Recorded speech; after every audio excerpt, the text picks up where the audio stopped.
मंत्री जी ने और माननीय अकेला जी, भाई छोटे लाल जी, भाई सुशील कुमार जी, भाई चौधान सिंह जी और हमारे सबसे प्रिय मित्र भाई कपिल माहौर जी, सबको वंदन अभिनंदन। इस कार्यक्रम के बारे में माननीय मंत्री जी ने सारी बातें आपको विस्तार से बताई हैं।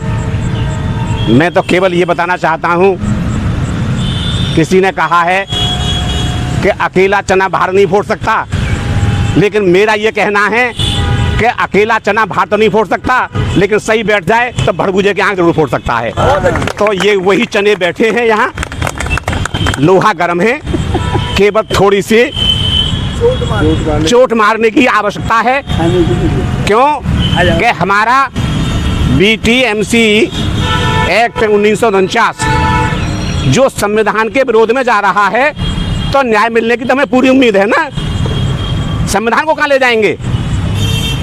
हमारे जो योग्य वकील हैं अपनी बात को रखेंगे और हमारे जो योग्य न्यायाधीश बैठे हैं वहाँ हमारी बात को रखेंगे और हमें इस दुष्ट एक्ट से मुक्ति दिलाएंगे।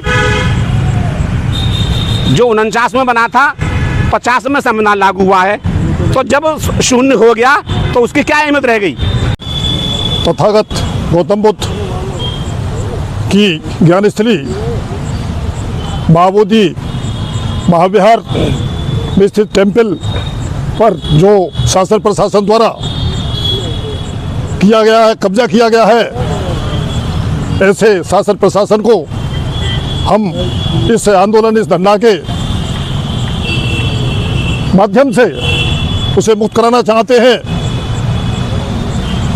BT एक्ट रद्द करो, रद्द करो, BT एक्ट रद्द करो, रद्द करो।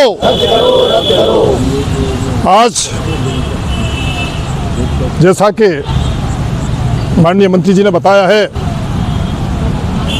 कि प्रदेश के सभी जिलों में इस धरना के माध्यम से जो ज्ञापन दिया जा रहा है वो बहुत बहुमूल्य है।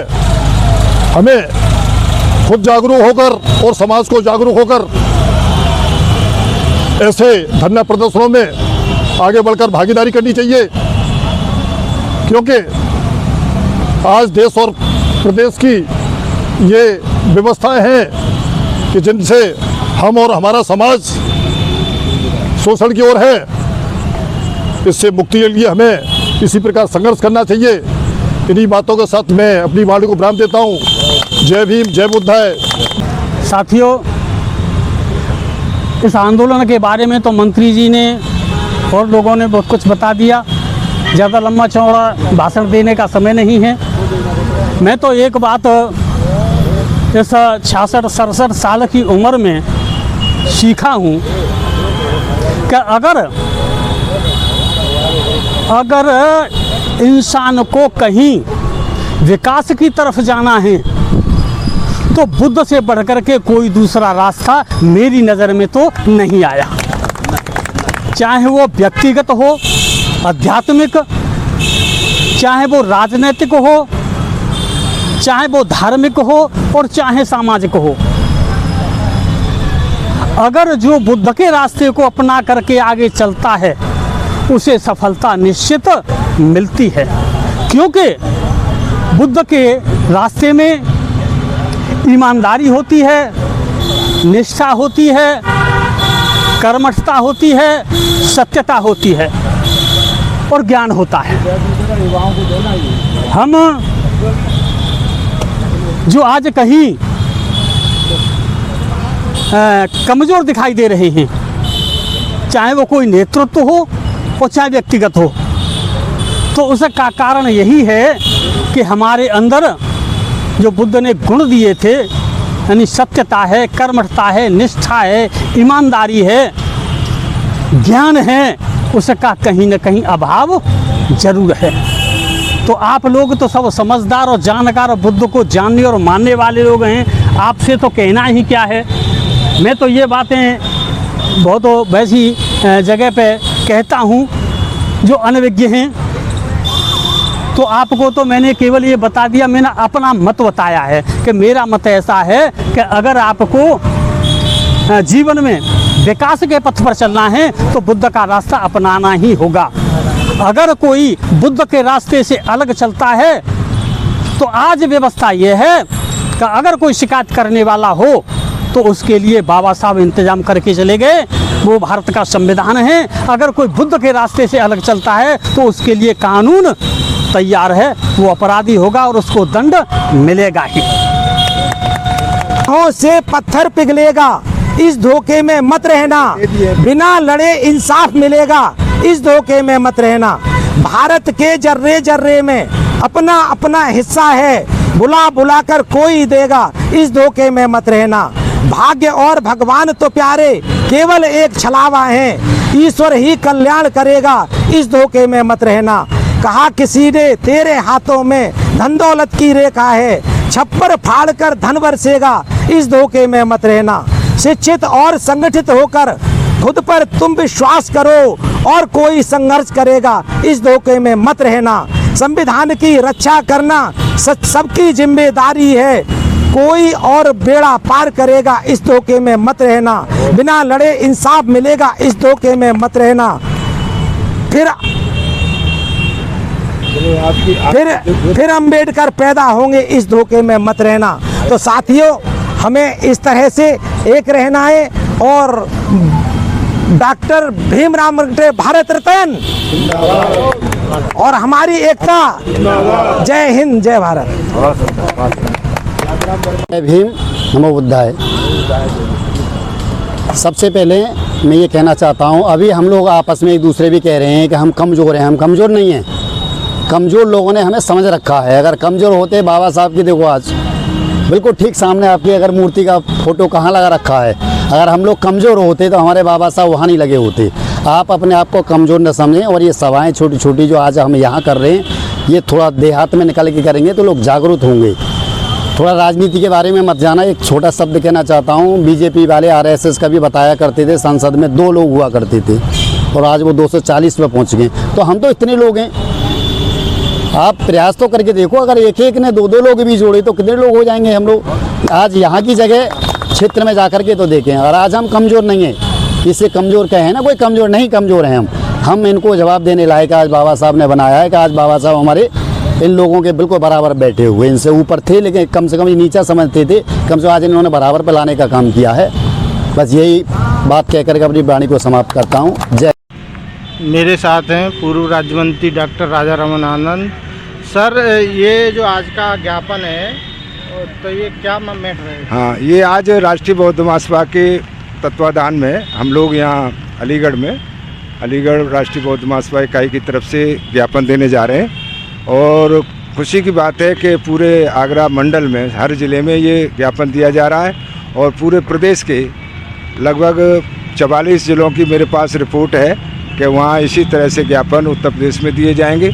और पूरे देश भर में आज के दिन ये ज्ञापन बोध गया का महाबोधि टेम्पल जो गैर बौद्धों के नियंत्रण में है उसको मुक्त दिलाने के लिए और इसके लिए जो गैर कानूनी गैर संवैधानिक बीटी एक्ट 1949 है उसको रद्द कराने के लिए हम लोग मांग करते हैं। और इसके लिए हम आज अपना ज्ञापन माननीय जिलाधिकारी अलीगढ़ महोदय के माध्यम से मैं राष्ट्रपति जी को और बिहार के मुख्यमंत्री जी को भेज रहे हैं।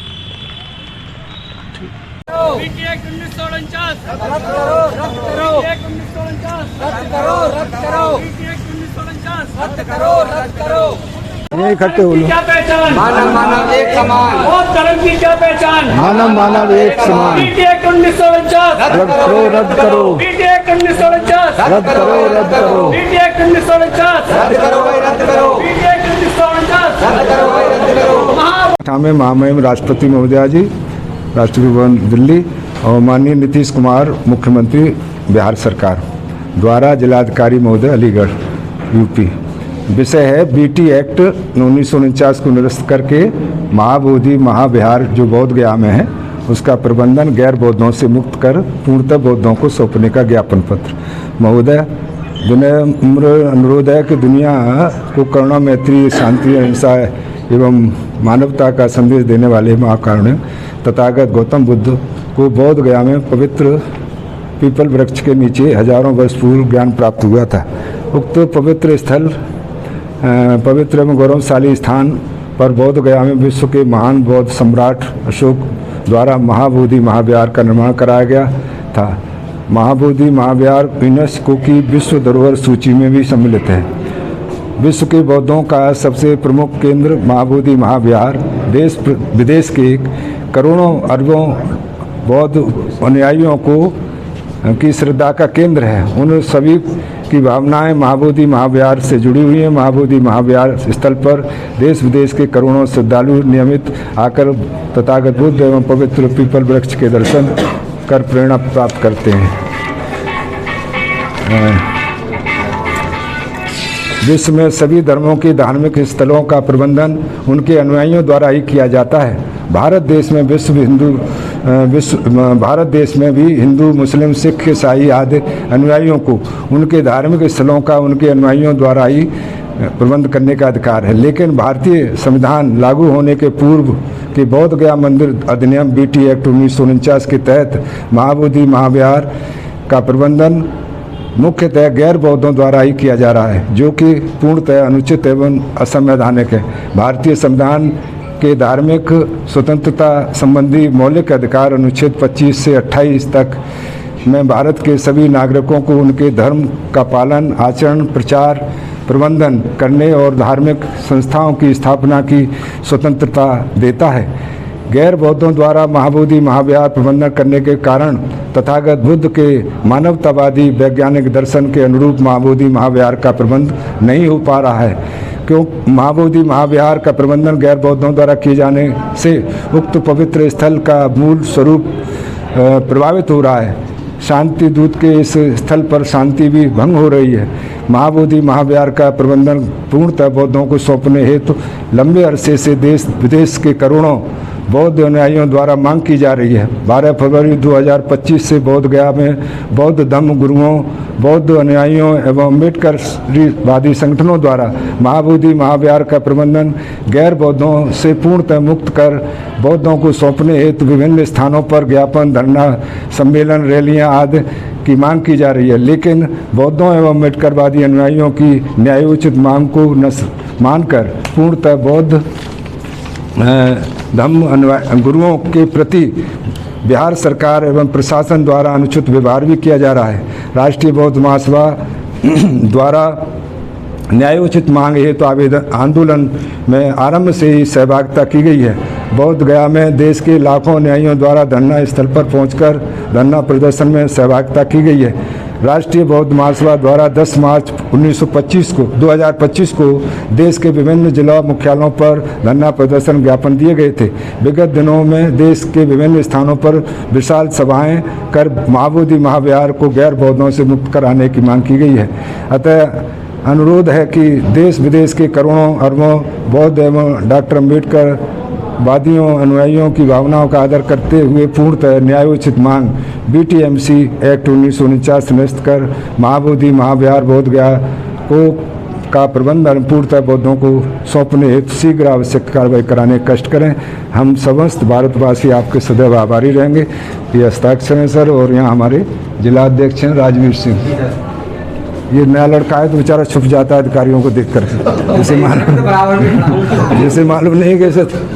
तो ये इनको इसलिए बनाया कि हम लोग तो सब बूढ़े हो गए, आज नहीं तो कल विदाई समारोह हो जाएगा, तो ये आपसे और बाकी लोगों के दस्तखत हैं। तो हमारी 2 कॉपी हैं सर, तो ये आप 2 ले लीजिए, तो एक राष्ट्रपति जी को और एक सरकार बिहार को, और बाकी एक हमारे पास रहेगी और हम अखबार वालों को दे देते हैं। बिल्कुल ठीक। तो आप